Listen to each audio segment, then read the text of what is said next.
I'll send it. This meeting is being recorded. All right. So, all right. Well, first of all, I wanted to start out by saying we're going to have a in-depth, a really exciting conversation with Stefanie Kebede, who here that we're speaking to. Before we dive in, I want to introduce myself, talk a little bit about the structure of what we're going to be talking about, and then have Stefanie really talk more, because she's really going to be the star of the show. So my name is Ari. My company is Kapel Group. We're really focused on multifamily in central Pennsylvania. We own assets in Lebanon County, Dauphin County, Cumberland, and Lancaster County. If you or anyone that you know knows about selling multifamily, we're really focused at properties kind of priced between $500,000 to $3 million. Apartment complexes is really our bread and butter. So if you're interested in reaching out, my contact information is below. Today I have with me the great Stefanie Kebede. Well, first of all, I want to say that I really admire what she's done. You know, I think she's had a significant impact in social media, and also, you know, the first time I actually saw Stefanie, she came up on my For You page on my TikTok, and she had this really good piece of content. It was like 5 reasons to invest in Harrisburg. And it was 1, 2, 3, 4, 5. It was that she can be your realtor. And I thought that was really funny. I thought that was really engaging. And because, you know, she does a lot of different content, a lot of things, I really wanted to talk to her because I'm trying to grow on social media and video. I think a lot of people that may be watching this video are as well. So I consider her an expert here, and that's why I really wanted to have her, you know, talking with us today. So without further ado, I wanted to introduce Stefanie, and then you know, introduce herself, her background, and then we're going to kind of dive into social media marketing and kind of go by the different channels, focusing on YouTube and TikTok. So, hey, Stefanie. Well, thank you, Ari, for having me on here. And for you guys that don't know me, my name is Stefanie Kebede.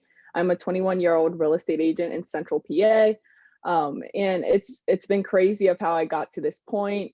I decided to drop out of college. I wanted to show people that you don't need a college degree in order to be successful. My parents weren't with it too much. It was tough, you know, having to tell them, but I, you know, finally told them.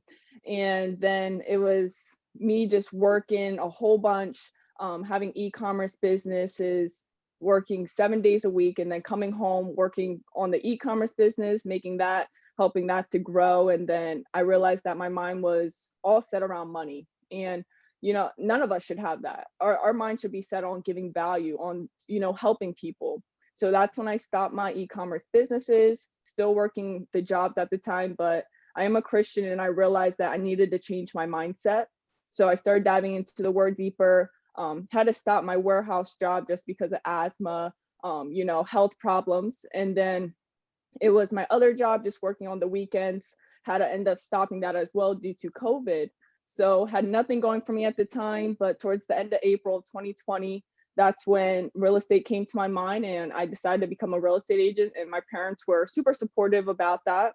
So I got my license August 5th of 2020. Been in the business for almost 10 months now, have closed 3 deals, have 1 pending right now. So it's definitely been fun. So yeah, that's about me. And I'm learning to, you know, trying to get into the investing route of things with wholesaling, and then later on get some rentals and some fix and flips. That's exciting. That sounds really exciting. So I looked at Stefanie, I looked at your social media, and you have, you know, over 3,000 subscribes on your YouTube real estate. It sounds like you've only been doing that for 10 months. I mean, that's pretty impressive, but you also have over 111,000 views, 12,000 views on your personal YouTube. You got 16,000 followers on TikTok. And, you know, so tell us a little bit about, you know, how you got started a little bit as a YouTuber. You know, I'm assuming that's how did you get started within, you know, social media content creation? And how have you been able to leverage that for building a real estate business and brand? Yeah, so it was actually like junior year of high school. I really wanted to make a YouTube channel and target it more so towards like pranks, challenges, and make it with my friend. But I wanted to grow it. I had really big goals. I wanted to grow it to like 1 million subscribers or so. And Mhm. it didn't turn out like that. My friend, she kind of didn't want to do, too much on that. So I just took over the channel and was posting consistently with the family and was able to get a video that gone over like 600,000 views on my personal channel. So that was pretty cool. And then just being able to grow that channel, it made me want to document my journey in real estate and post what I've been doing, days in my life. So people know what life is like actually as a real estate agent and not hiding anything, but being transparent. So when you're developing your content, and I'm talking more specifically about the real estate content, how do you Mhm. kind of start thinking about it and mapping it out? And do you think a little bit the audience, are you going for, is it really people that want to sell their house and they have to choose between realtors, people that don't know if they want to sell their house yet? Is it people looking to buy? Are you looking to be the buyer? Like, how do you know, start thinking about the target and then the content side of things? Yeah, so for my different platforms, I actually have different targeted audiences. So, like in regards to TikTok, my target is more so first time home buyers. Sometimes I'll put a little bit of agent videos in there, but more so just targeting buyers within my area, even without my area, just so people can still reach out to me and I'm able to send out a referral. But in regards to YouTube, I just target really new real estate agents, new investors, and I'm just looking to grow that just because it's going to be another stream of income. As real estate agents, we know that nothing is guaranteed, and the number one thing is trying to find those different streams of income. But in regards to like finding content for it and titles, I'll just search up sometimes real estate agent, see the top videos, and kind of recreate it to myself to make me stand out. Got it. So you kind of break up, your social media channels a little bit based on the target audiences that you're going after. And from what I understand, TikTok is really the first time home buyer, and Hmm. then the YouTube is new investors and new agents. So let's just focus on TikTok for a second. You know, uh, TikTok is, from my understanding, not as easy as YouTube to target. Well, with YouTube, you have, your search, and then you can put the keywords and the key searches and stuff like that, and have that in your tags and everything like that to kind of bring traffic your way.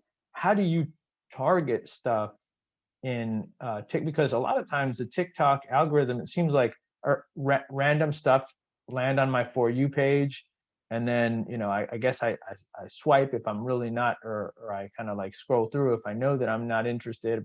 But I have such a random variety of stuff on my TikTok that comes up. I get humor, I get business inspirational quotes, I get real estate stuff.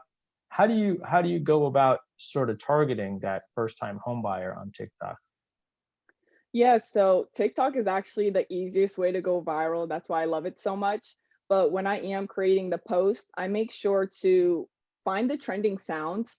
That's like a number one thing when I'm trying to come up with content. I'll just scroll through my For You page, see what sound is being used a lot, and Mhm. then I'll think of how I'm able to relate that to real estate. But other than that, using hashtags is great as well. I like to use a maximum of 5. I don't like to go over 5. I just, that's just what I do. And then I'll use things related towards what I'm posting. So if I'm posting something about a new agent, then I'll put entrepreneur, I'll put hustle, I'll put new real estate agent or realtor. And then if I'm using um, creating a video on first time home buyers, I'll do the hashtag first time home buyers or just regular home buyers, maybe real estate and different stuff like that. But it has to be related towards what content you are creating. So I saw, for example, you got on TikTok, there's kind of like, also you're leveraging what I also call the macro trends too, because it's the sounds, but it's also like they have different mechanisms like the stitch, or look at the reactions. They have a thing where, you know, is that, you know, on top of the sounds, is it also like the effects, like the green screen, you know, what other type of things that you're doing on TikTok? Yeah, so green screen, using that also works. Sometimes I'll dance here and there. People like dancing. So Mhm. like finding different things that I'm just able to recreate and utilize it for real estate. That's like my main thing. And I kind of sometimes, you know, that okay, this video is going to go viral. It's going to get, you know, 30,000, 70,000 views, just if you're using all that criteria, if you're educating your audience, and if you're entertaining them. Yeah, and it's crazy because I'm doing TikTok now, and for me, I recently, one of my videos just got 20,000 views, which for Oh me is wow. crazy because I'm basically was averaging 700. My YouTube, I mean, my biggest video is like 1,500, and most of my videos maybe get, you know, a couple few hundred. But I was really impressed that, and it was, and I still have to look into it because I don't know why. Yes, I did use hashtags. I used a song that's kind of popular. But what do you see that you break out? Because I think there's the 20,000, but then there's like the, I mean, you've had stuff, I guess, in the hundred, that more than that. You know, Yeah. what really takes you? What takes you from, you know, the plateau of the 20,000 to there? Is it the consistently all the time of day? Uh, Other sort of variables, because there's so many to consider. Yeah, so in the beginning when I was starting out, I would post every day. Now, since I'm a little bit more busier, it is kind of tough coming up with content as well. But what's been helping me is, you know, targeting watch time. You want people to watch your content for a longer time because when TikTok sees that, they're going to push your video out even more to like 50 more people. Now, if they're watching it, then they're going to push it out to 100 people. And it keeps pushing it out if those people are liking it, if they're sharing it, if they're, you know, engaging with it. And what helps me, I focus on doing different how should I say this, doing different backgrounds, you know. So like for my one video that hit like 300,000 views, it was me showing different farmhouses that I like. So it would go really fast. People's attention span, you got to really capture it. So it wouldn't be slow. You want to make it really fast just so they're like, okay, the next one, the next one, the next one. And then they'll have to rewatch it again to, you know, see if they really liked it. So it just gives you that extra view, and then it'll push it out even more. So is that like a hack? Because I've had something come up because I made myself a creator under TikTok because I understand as a creator you might get a little bit more traction. There was something that came up and it was like way too fast to read all the text that was on the screen. So I had to go back and pause it, and they're like, this is how the algorithm, TikTok algorithm likes you, because you have people pausing, looking at all the text, rewatching it. Um, what do you think about kind of those hacks? Are those the sort of things that may work at first, but then TikTok will get wise, or it's not as good of an experience to kind of pause and read all the text? What are your thoughts there? So I think it's a great idea as long as you're like still engaging your audience, but don't make it too fast. You still want to be able to read it, but if someone is a slower reader, just, you know, they're just going to go back through it again. And is it like the percent? Because the thing that you said, because I heard this is a difference from YouTube. Like YouTube is less about views and it's about minutes watched, hours, how much time is somebody looking at your content, versus Hmm. TikTok. Is it about how much time, or is it like percent completion? Because I've noticed in the videos that I have more views, let's say, you know, 40% of the people watch my video all the way through, or that's like my average view through. If the average is only like 10%, or people, you know, scroll right away, it gets less. So how do you, it, is that more specifically, like, what do you see there? Yeah, so with TikTok, I see that watch time is also good because they want people to stay on the app as long as possible. They've been really good with that, pushing out the content that most people are watching because if they're watching it, you're most likely going to watch the full video. So that I would say is number one. And the second thing is engagement. If people are commenting on the video, it must be a good video in TikTok's eyes, as well as like shares. And do you like, and regardless if it's positive or negative, I guess they just see the comments. They don't care if it's positive or negative. Engagement is Right, engagement. right. Yeah, that's, I don't think they would care. Is there any way to target like geographically for that? So like I'm sure like for you, if you want first-time home buyers in Harrisburg, like there's a different, you know, geographic, I guess age might play a role. Like if you were able to target like that, would it make it more interesting to you? What if have you do you know anything with TikTok targeting? Because I haven't been able to find much. Yeah, so if I'm making a video, because sometimes I will make a video specific to my location just to get some buyers that way. I'll make sure, put it in the title of the video, like put it in the video actually, like Harrisburg, PA, or I will put it also in the description. So like I would say, best places to eat in Harrisburg, PA, something random like that. And then I would Mhm. also put it in the hashtag Harrisburg, PA hashtag, you know, and then hashtag Pennsylvania. So using the hashtags, using the description, the title, and then also putting it in your video, TikTok knows that, okay, let me target it to this specific area that is living in Harrisburg, PA. So just simply through the hashtags, and I guess probably the location of where you're doing the videos. TikTok has your location information. Um, so if I think about, yeah, so is that's the thing with TikTok. It's just a very immersive and like, but it's not. So for example, I feel like creating a YouTube video. So let's just switch gears a little bit here to YouTube. And first thing I want to say also is that it looks like before you were doing your real estate um, YouTube, you had, you know, a personal YouTube that has like 12,000 subscribers, and and also it looks like you were tapping into the trends like you're talking about with TikTok, like you're seeing the sounds that are coming up on your For You, reuse, you know, the sounds. I saw that video that you have with the fart spray prank. That's a very funny video. And that's like that's one of that for me is hilarious. And that, I mean, that video, how many views that video get? 600,000. Yeah, I think a little over 600,000. That's crazy. That's Yeah, it crazy. was. Yeah. So it looks like you were able to leverage that in like tapping into sort of those macro trends and tapping into that in YouTube. How do you approach content creation for YouTube differently than TikTok? So with YouTube, I still use like the change in scenery because somebody is not going to want to watch the same background the whole time. But I'm stepping my game up. Like for YouTube, I use a Canon G7X. For TikTok, just use my phone.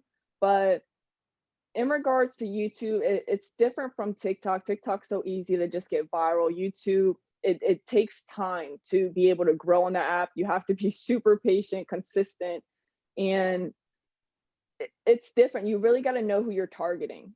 Because if I were to target just my specific area, Harrisburg, PA, on my YouTube channel, have a specific channel for that, I would probably max out like 5,000 subscribers. But here with me going on the real estate agent route and then the investor route, I could probably max out around 300,000 subscribers. So you just got to think about that range of like, how far do you want this to grow? Do you want to just have that small account, or do you want this to become another stream of income? Mhm. So do you like map out content? Let's say for YouTube, you say, hey, we're in the month of June. I want to do, it sounds like you do have like a once a week thing. Um, or that was on the banner of, I don't remember if your personal or your real estate.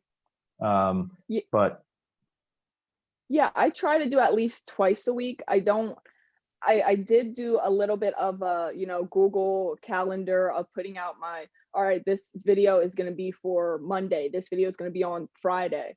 I do have to get better with that, but I do have a list in my notes of all right, all these video ideas, and I just put them there, and whatever I feel like doing that day, I just get up and start rolling.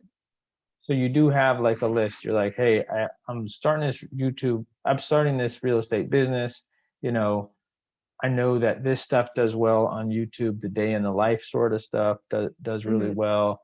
You know, how much money you make does well, can really, because, you know, the transparency of people getting into, you know, that sort of information, I think is really engaging on YouTube. Is it, um, yeah, I'm trying to, basically what I'm trying to think about is like, how, how do you, how do you plan it out? Do you plan it out way in advance? It sounds like you're not as, rigid with it, with YouTube, where I know some people have said, well, I got a content calendar, it's very rigid. I worked at a corporation. I used to work at Hershey Chocolate, and like we would Oh, do, okay. like this whole very specific social media posting calendar, like in Facebook, like Tuesday at 2 p.m. and Wednesday at 3:30, you post this, you know, sort of thing. Mhm. I'm just trying to get from somebody like yourself that's gotten a lot of engagement. It's sounding like you do have a structure, but you're not, you know, you're not like super rigid on it. It's not like it's planned months in advance. Yeah, and I wish I was like that. So definitely something to transition to, and I'm organized with it. It's just being even more organized. So I do have that list of notes. And then the next step would, figure out and then utilize that Google Calendar even more. And usually whenever I do make a video, I'll hurry up, edit it, post it that same day, or I'll either schedule it for the next day. Got it. And then where are you, like, do you spend a lot of time on, you know, the thumbnails, the search, the tags, the description? Do you always tie it back to, you know, your website? Like how do you do, like when when you're just getting a video ready in YouTube? What are some important things that you've noticed that get larger views and more traction? Yep. So number one is the thumbnail. If you don't have a good thumbnail, then they're not even going to be able to see the video, even if it's an amazing video. So I focus on thumbnail, number one. Second thing would be title. You want a good, intriguing title to make people also want to click on your video. Another thing is the SEO, the search engine optimization. And for those that don't know, YouTube is the second top search engine other than, Google being number one. So if someone types in how to become a real estate agent, they're most likely going to watch a video than reading a whole article about it. So you want to be able to have your video rank in search.